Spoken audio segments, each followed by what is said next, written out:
혁신을 거부하는 당에 아무런 미련이 없기 때문입니다. 보수 정당의 재건은 이제 어려워졌다는 생각이 저를 여전히 괴롭히고 있습니다.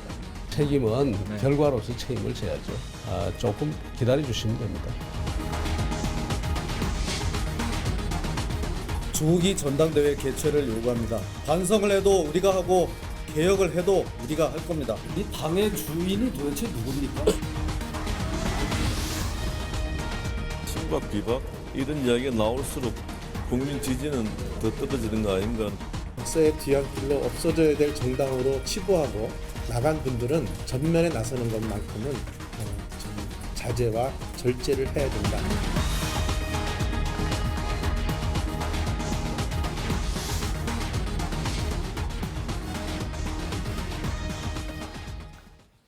KBS의 김원장 기자입니다. 그리고 자유한국당을 넘어 보수 재건에 총대를 메고 있는 김병준 비대위원장 자리했습니다. 어서 오십시오. 예, 안녕하십니까? 나와주셔서 고맙습니다. 예, 아닙니다. 예.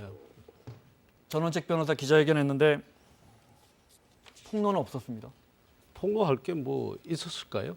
없습니까? 네. 예. 위원장님이 예. 조광택 위원 누구 넣으려고 했다고 넌지시 그때 그런 이야기 잠깐.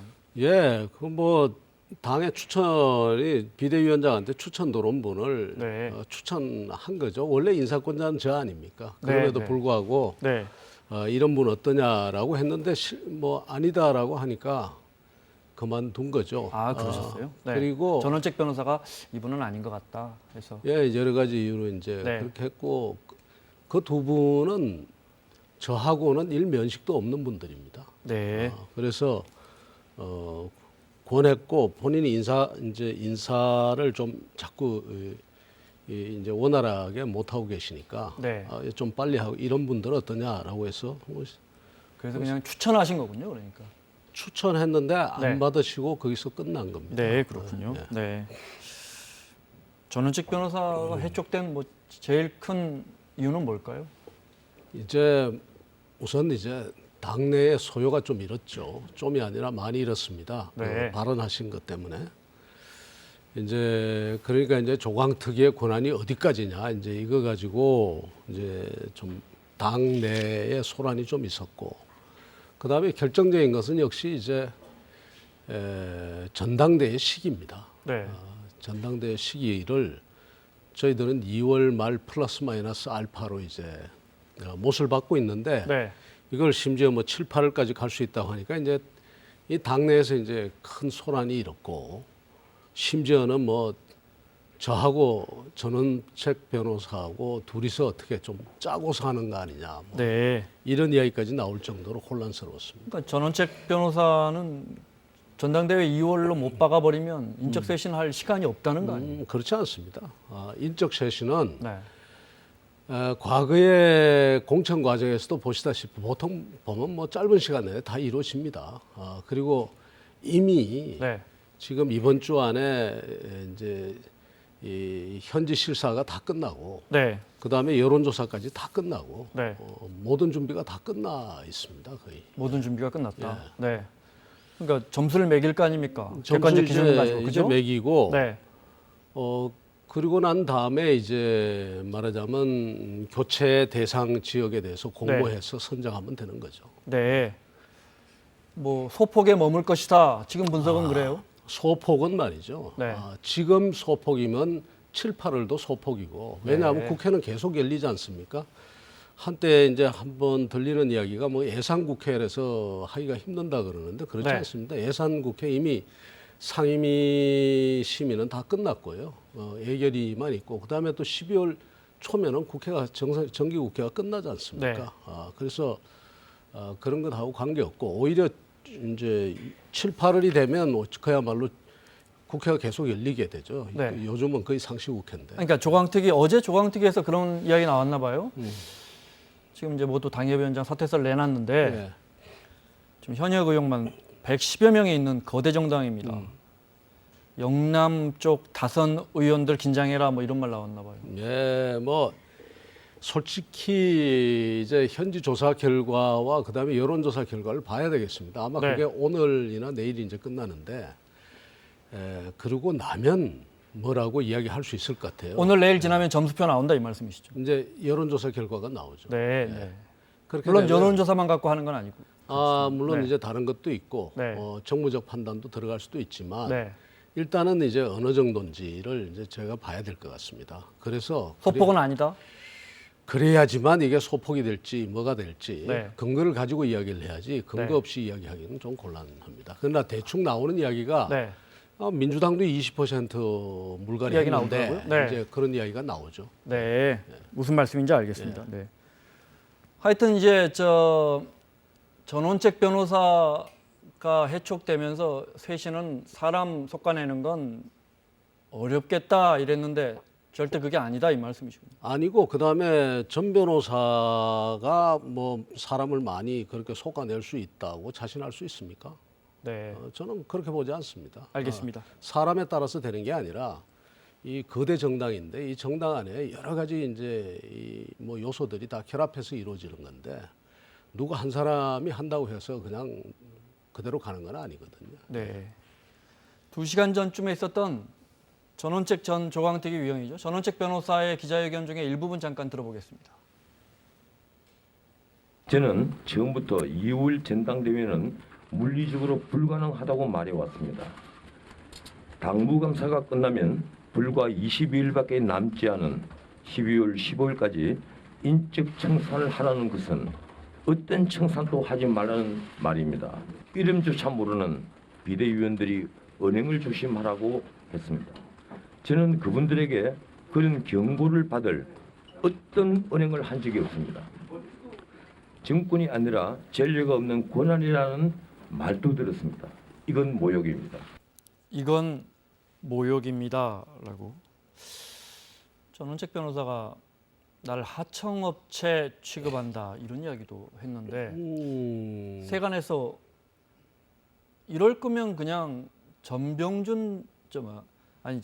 김병준 비대위원장이 직접 쇄신을 하시지 왜 조광특위를 굳이 구성했을까 이런 질문 많이 들으셨죠. 예를 들어서 지금 정치개혁 소위원회도 두고 있고 네. 정당개혁 소위원회도 두고 있고 네. 그다음에 당무감사위원회도 두고 있고 우리가 그러지 않습니까? 각 부서가 다 있는 겁니다. 그 위에 이제 그걸 총괄하는 CEO가 또 있는 거고요. 네. 제 역할은 전체를 다 이렇게 총괄하는 CEO고 네. 그다음에 이제 이 조강특위에서 작업을 해와서 그것이 미진하다고 하고 네. 그럴 때는 또 비대위원장의 권한으로서 더 보태든가 이럴 수가 있겠죠. 그래서 그것은 최종 책임을 비대위원장이 다 지는 거지 비대위원장이 직접 말하자면 하나로 그 작업하면은 언제 다른 작업을 또 어떻게 하겠습니까? 네. 그래서 그렇게 하는 거고요. 지금 말씀을 들어보니까 저기서 네. 벌써 오해가 있네요. 벌써 저기 뭐라고 그런가 하면 당무감사위원회가 제가 아까 저 기자회견 하는 걸 못 봤었는데요. 네. 당무감사위원회가 뭐 12월 말 가면 20일밖에 없다고 하는데 지금 당무감사 거의 끝났거든요. 네. 이미 다 지금 다 진행이 되고 있는데 네. 그래서 이런 부분에 대해서 모르겠고 그다음에 그러니까 위원장님 말씀은 시간이 부족한 건 절대 아니다. 아닙니다. 이미 중요한 점수 매기기는 거의 다 끝나간다. 거의 이 다 말씀이시죠. 있고 이번 네. 주에 다 이제 이 여론조사 지금 80명이 동원돼서 네. 그 실사를 다 했습니다. 네. 알겠습니다. 근데 모욕받았다는 거는 제가 좀 더 살펴봐야 되겠습니다. 뭐 때문에 하청업체도 마찬가지죠. 제가 네. 일일이 반박할 그거 쉽지 않은데 언행을 조심해라는 이야기를 다른 비대위원들로부터 많이 받았다는 거예요. 그래서 그걸 모욕처럼 느껴졌다. 비대위원들이 직접 아마 만난 적은 없을 것 같고요. 네. 제 기억에 모르겠습니다. 저 만난 적은 없을 것 같고 어느 네. 이 모기업 사장이 하청업체 사장한테 밤늦게 택시 타고 그 사무실까지 가서 사정하고 그러겠습니까? 알겠습니다. 네. 모기업 사장이 하청업체 그런 알겠습니다. 대접은 안 했다고 저는 생각합니다. 네. 알겠습니다. 모욕이라고 느꼈다는 전원책 변호사에 대한 입장까지 들어봤습니다. 그 당 쇄신 작업, 당협위원장들 교체하는 부분은 그럼 언제쯤이나 결과가 나오겠습니까? 발표가. 저희들이 네. 이제 그것도 제가 참 조심스러운 것이 네. 지금 조강특위가 그동안 사실 가동되질 못했습니다. 제대로. 그 지금 실사만 의결해 놓고 그래서 지금 외부 조강특위위원들이 어제 이제 처음으로 그 자기 입장들을 발표하고 했는데 정확한 스케줄은 아마 다음 주 돼야지 이야기가 되지 않을까 싶습니다. 네. 그래서 그러나 역산을 하면 네. 2월 말에 저희들이 전당대회를 기획하시면? 하려고 하면은 네. 그 전당대회가 한 45일 정도가 걸립니다. 네. 그러면은 1월 15일 정도는 전당대회 공고를 해야 된다는 이야기고 네. 그 전에 이미 당협이 다 정리돼야 된다는 이야기니까요. 네. 12월 안에는 12월 안에 올해 넘기지 않는다. 돼야 되지 않을까 싶습니다. 네. 왜냐하면 그러네요. 그래야지만 계산해보니까. 전당대회를 할 수 있으니까요. 예. 올해 넘기지 않고 예. 알겠습니다. 보수 재편 관련해서 여쭤보겠습니다. 예. 인적 쇄신 제가 이렇게 질문을 드리려고 했어요. 인적 쇄신은 그렇게 크게 되지는 않을 것 같고 그랬는데 지금 위원장님 말씀 들어보니까 그렇지도 않을 것 같아요. 인적 쇄신 할 만큼 한다. 네. 아니 이제 제가 말씀드린 게 이제 네. 조사 결과를 봐야 되겠다. 일단. 물론이지만. 예. 네. 보면은 아마 이제 어느 정도까지 우리가 손을 대야 되는지에 네. 대한 윤곽이 나올 것 같습니다. 네. 근데 지금 이제 그려지는 그림은 일단 보수 빅 텐트. 네. 야, 그것이 빅 요 텐트. 며칠 사이에 반문 진영의 총규합 뭐 이런 식으로 이어지는 것 같습니다. 이 표현에 대해서 어떻게 보십니까? 저는 기본적으로 동의를 합니다. 네. 저도 이제 뭐라고 이야기를 하는가 하면 이제 네트워크를 형성해야 된다 이렇게 이야기를 하고 있거든요. 네. 그래서 빅텐트라고 하면 정치권 안에서만의 이야기인데 네. 오히려 그 네트워크라고 하면 정치권 밖에 여러 그 보수 세력까지 다 교합하는 일종의 네트워킹의 그런 이런 움직임이 있어야 된다라고 생각하고요. 그 대의는 뭐냐 하면은 네. 지금 현재 경제가 너무 어렵고 네. 그다음에 남북 관계도 불안한 요인이 있기 때문에 이런 부분에 대해서 우리가 과거에 대해서 서로 뭐 이견이 있었던 걸 가지고 자꾸 이야기하지 말고 그건 그대로 해결하더라도 이런 네트워킹을 통해서 네. 미래에 대해서 대안을 제시하고 또 미래지향적인 의미의 비판을 하고 그렇게 가야 되지 않겠느냐 동의합니다. 네. 반 문재인 또는 문재인 정부의 예, 정책에 반대하는 경제 정책이나 네. 또 그다음에 지금 대북 관련 대북 정책. 네. 대북 관계 거기에 이런 반대하는 모든 세력은 보수의 텐트 안에 모여라 이 말씀이시죠. 예, 그리고 이제 그것을 위해서 네.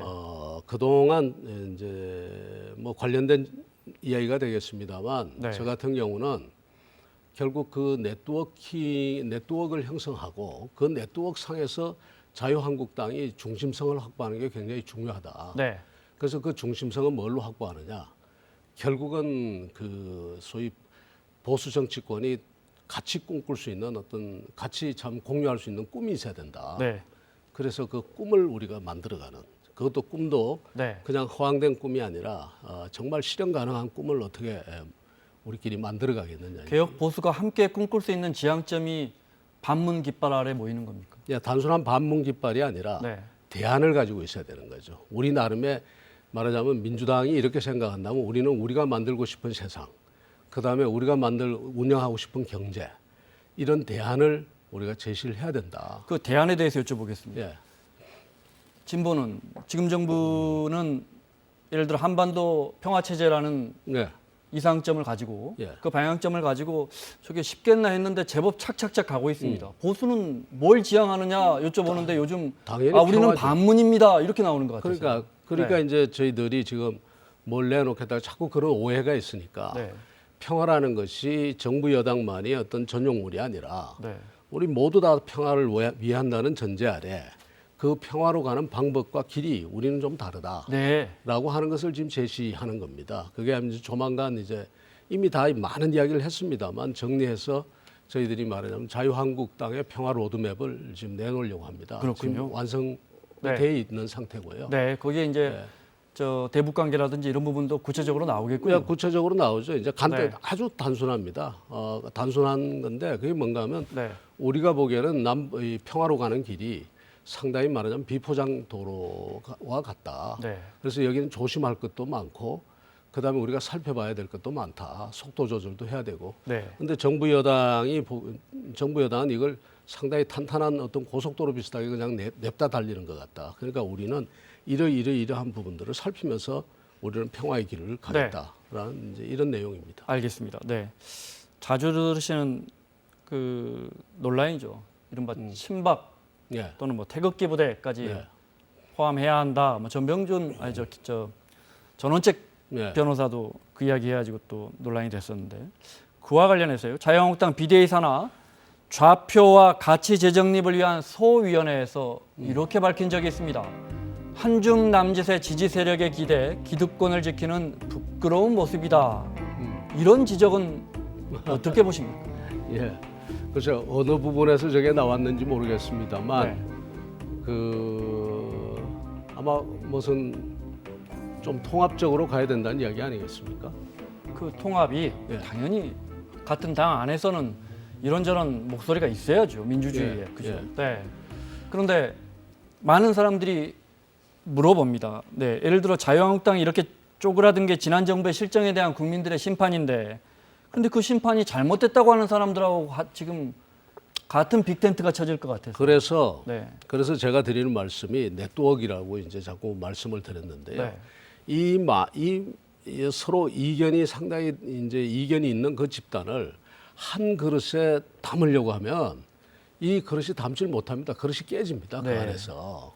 그렇기 때문에 어떻게 하는가 하면 한 그릇에 굳이 담으려고 그러지 말고 이쪽은 이쪽대로 저쪽은 저쪽대로 존재하면서 그러면서 말하자면 미래를 일종의 그 문재인에 대해서 문재인 정부에 대해서 반대를 한다거나 대안을 제시한다거나 비판을 하는 문제에 있어서는 서로가 손을 잡고 일종의 말하자면 큰 네트워크를 형성해서 네. 그런 대의를 가지고 가자는 이야기입니다. 그 말씀은 알겠는데 이미 뭐 수많은 뭐 태극기 부대라는 표현을 당사자분들이 안 좋아하셔서 그분들이 이미 당원으로 진성 당원으로 많이들 들어오고 계시단 말이에요. 또 친박 의원들 상당수도 탄핵을 반대하는 부정하는 친박 의원들 상당수도 지금 당 안에 계시고요. 네.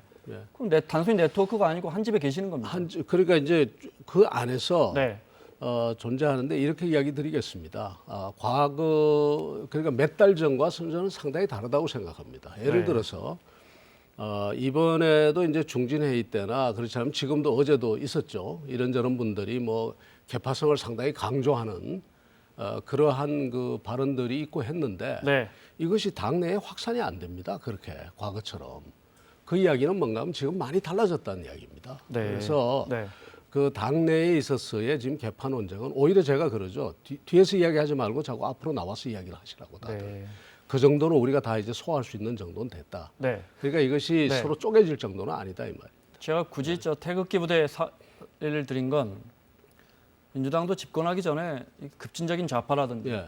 심지어 지금 민주노총도 지나치다 싶으니까 잘라내는 선을 긋는 분위기란 말이죠. 예. 그렇게 긋고 가기는 어렵다 이 말씀이신가요? 지금 우리가 지금 급한 거는 네. 우리끼리 걷고 가고 이게 문제가 아니고 전체적으로 보면 지금 현재 경제가 너무 어렵고 네.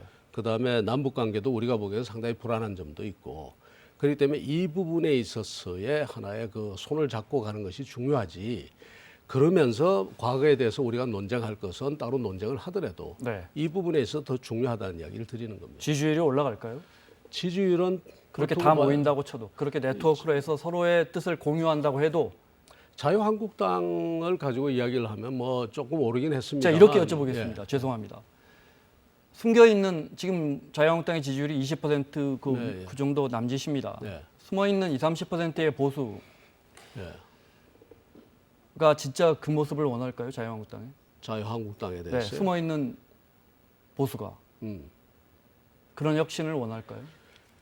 지지율과 어떻게 연결될지는 모르겠습니다만 기본적으로 저는 그 방법밖에 없다고 생각하고요. 서로가 네. 서로가 같이 가는 방법밖에 없다고 하고 그다음에 뭐 지지율 자체에 대해서는 우리가 이제 관심을 가지고 또 존중하고 다 가야 되겠지만 그 지지율을 올리기 위해서 이렇게 저렇게 할 일은 아니라고 봅니다. 결국은 전체 네트워킹을 하면서 같이 가자고 설득을 하고 제일 중요한 건 아까 제가 말씀드린 것처럼 네. 사람을 가지고 이야기하는 것도 중요하지만 아까 제가 말씀드린 것처럼 어떤 새로운 꿈을 만들어서 그것이 미래의 구심점으로 작용하게 만드는 것. 이것이 저는 제일 중요한 일이라고 생각하거든요. 그래서 그 부분에 있어서 아마 차차차차 시간이 가면서 그 부분에 대한 이해가 커질 것이다. 저는 그렇게 봅니다. 알겠습니다. 관련해서 현실적인 이야기를 하겠습니다. 네, 이 영상 한번 볼까요? 저희가 자유한국당 내 친박계 의원들과 오른쪽에 이제 우파 재건 회의인데, 김문수 의원, 김진태 의원 보이고요. 네. 정우택 의원 보이고 왼쪽은 이제 열린 토론 미래 대안 찾기 토론회인데 네. 누가 봐도 그냥 선명하게 두 진영이 예. 나눠집니다. 결국 그냥 이렇게 나눠놔서 그렇지 그냥 아주 쉽게 제가 설명하면 탄핵을 찬성한 쪽과 탄핵을 지켜본 쪽과 탄핵을 여전히 반대하고 부정하는 쪽과 한 집에 있겠느냐는 겁니다. 지금 벌써 시작됐는데요. 네. 네. 어떻게 보십니까? 그냥 한 집에 있을 수 있습니다. 있을 수 있다. 네. 그래서 말하자면 저렇게 토론을 했지 않습니까? 네. 그리고 심지어 이제는 무슨 이야기까지 나오는가 하면 그 안에서도 통합하자는 이야기는 여전히 나오고 있고요. 그리고 그다음에 저 역시도 지금 언제쯤 한번 그 같이 앉아서 토론을 하느냐를 지금 생각하고 있고요. 네. 그리고 그다음에 저기서 토론을 했다고 해서 특히 이쪽에 한쪽 뭐 어느 쪽이라고 이야기 드리지 않겠습니다만 상당히 강한 이야기를 했는데 네. 그 강한 이야기를 한 것이 지금 당내에 그렇게 무슨 뭐 파문을 일으킨다거나 그것이 더 확대된다거나 그러지 않습니다. 거기서 그냥 멈춘단 말이죠. 그냥 의견 제시다. 그냥 의견 제시고 네. 그다음에 또 우리가 다 압니다. 그중에 몇 분은 처음부터 비대위 출범할 때부터 똑같은 입장을 그대로 가지고 있다는 걸 우리가 다 알고 있거든요. 네. 그 정도는 소화한다. 그다음에 양쪽 계파에서 마찬가지로 오는데 그렇게 옵니다. 걱정을 하면서 옵니다. 저한테 오늘도. 네. 그분들이 그렇게 이야기하셨는데 그걸 좀 무리한 부분이 있었다라든가 같은 계파에서 네. 같은 계파를 비판하면서 저한테 오거든요. 그래서 아까 제가 말씀드린 것처럼 과거와 같지 않다. 석 달 전. 이게 지금 이제 원내대표 선거가 앞에 다가오고 전당대회가 다가오고 그다음에 비대위가 인적 쇄신을 하겠다고 칼을 들고 있고 이런 상황이니까 다 자연스럽게 저런 움직임들이 있게 마련이죠. 그러나 네. 크게 확산되는 분위기는 아니다. 바꿔 말하면 예. 저분들도 살려고 저러는 거다 이렇게 해석해도 되겠습니까? 뭐 꼭 그렇게 보지는 않습니다. 네. 그게 아니라 말하자면 이제 원내대표 선거가 있으니까 또 전당대회가 앞서 있으니까 네. 세력을 이렇게 좀 모빌라이즈하는 네. 세력을 만드는 과정에서 네. 서로들 쉬운 그러지, 방식으로 그게 움직이는 거 아니냐. 쪼개질 것까지는 아니다. 이 예, 말씀이시군요. 저는 그렇게 생각합니다. 네, 알겠습니다. 지금 뭐 전원책 조광특위 위원이 해촉되고 비대위가 좀 흔들리고 있는 모습을 보여서 그런지 네. 어제 전혀 흔들리지 않습니다. 알겠습니다. 예. 네. 친박계 의원들이 이런 이야기를 했는데 한번 들어보겠습니다. 직접. 보수의 분열을 일으켰던 분들은 전면에는 좀 나서주지 않아 주셨으면 뒤에서 우리 당이 잘 되기를 밀어주는 서로 융합해서 가는 것은 좋겠지만 그분들이 당 전면에 서는 것은 앞으로 당이 나아갈 길 또 나아가서 총선에서 승리하는 길에는 굉장히 어려움이 따른다고 저는 보고 있습니다. 이제 빨리 비대위 활동을 마무리하고 조기 전당대회 개최를 요구합니다. 하루라도 빨리 전당대회를 열어서 새로운 리더십을 만들어 나가는 것이 당을 수습하는 길이다 이렇게 생각합니다. 반성을 해도 우리가 하고 개혁을 해도 우리가 할 겁니다. 저 말대로라면 김진태 의원 말대로라면 반성을 해도 친박 우리가 스스로 하고 개혁을 해도 친박 우리가 스스로 한다 이렇게 들립니다. 근데 그 반성한 게 잘 안 됐기 때문에 비대위가 만들어진 거 아닙니까? 네. 그래서 간단합니다. 스스로들 잘하면 비대위는 없어집니다. 네. 그리고 비대위는 그러니까 스스로 국민들로부터 지지받는 지도자들이 되고 지지받는 정당으로 존립했다면 비대위가 왜 만들어지고 우리 같은 사람이 여기 들어와서 뭐 이렇게 이야기할 이유가 없죠. 네. 그것이 잘 안 됐으니까 그랬고 지금이라도 이제 그렇게 해야죠. 그러니까 반성을 하고 또 해나가면 됩니다. 네. 해나가면 되고 어차피 지금 많은 분들이 적지 않은 분들이 비대위의 출범 자체를 반대했고 그다음에 김병준 체제 자체를 처음부터 부정을 하면서 해왔거든요. 그 목소리가 여전히 저는 존속하고 있다고 보고요. 네. 그러나 이제 근데 이제 지금 정우택 의원이나 이런 분들 김진태 의원은 이제 좀 내놓고 빨리 비대위 끝냅시다 이렇게 말했고 정우택 의원도 어떤 쇄신의 동력을 상실했다 굉장히 비판적이거든요. 쇄신의 동력을 아직 쇄신 시작도 안 했는데 쇄신의 동력을 상실했다고 그러면 안 되죠. 석 달 동안 뭐 했느냐라는 질문에는 뭐라고 답하시겠습니까? 그러니까 제가 이야기 드리지 않습니까? 우리가 곧 이제 그걸 하겠습니다만 의원들하고 본인이 얼마나 여기 관여를 해오셨는지 모르겠습니다만 의원들하고 토론하고 하면서 꿈을 만들고 지금 말하자면 대안 있는 정당으로서의 정책 체계를 만들고 네. 그다음에 새로운 비전을 제시하고 하는데 그런 부분에 대해서 관심을 가졌다면 저렇게 이야기를 못할 거고요. 그러니까 좀 스스로들이 저는 한국의 정치 지도자들이 뭘 해줬으면 좋겠는가 하면 제발 누구를 비판하고 그다음에 이렇게 하자 그러지 말고 스스로 꿈을 만들어서 그 꿈을 가지고 국민들로부터 지지받는 지도자로 좀 나오는 길을 갔으면 좋겠어요. 그러면 이 당이 지금 이렇게 안 왔죠. 네. 그래서 그런 부분에 있어서 아까 그 뭐 말씀하신 것처럼 반성을 해도 내가 하고 뭐 그다음에 혁신을 해도 네. 내가 한다. 이 정말 얼마나 좋은 말입니까? 예. 알겠습니다.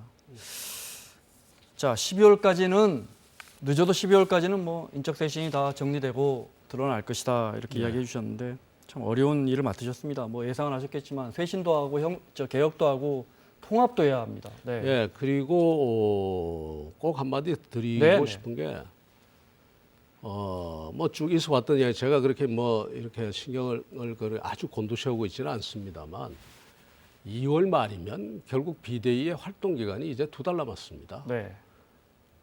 그 2달 기다리셔도 됩니다.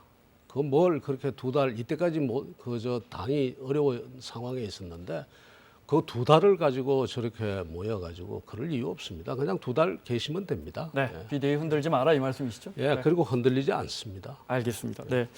자, 돌발 퀴즈 재미삼아 하나 준비했습니다. 그 위원장님 원고에는 없을 겁니다. 퀴즈 예. 하나 냈습니다. 재미삼아 한번 풀어보시죠. 다음 중에 당대표 경선에 몇 명쯤, 이 6분 중에 몇 명쯤은 안 나올 것 같다. 숫자로 한번 해보시죠. 김무성 의원은 안 나온다고 선언했지만 숫자로 이 중에 몇 명쯤은 안 나올 것 같다. 네. 이거 대단히 어려운 건데 네. 제가 봐서 나올 분이 뭐 저 정말 한두 분이 있을까 싶은데. 아 그래요? 네. 알겠습니다. 네. 저기 6번째 후보는 어떻습니까? 그래서 저는 안 한다고 몇 번 이야기를 드렸습니다. 알겠습니다. 자 오늘 나와주셔서 예. 고맙습니다. 예, 감사합니다.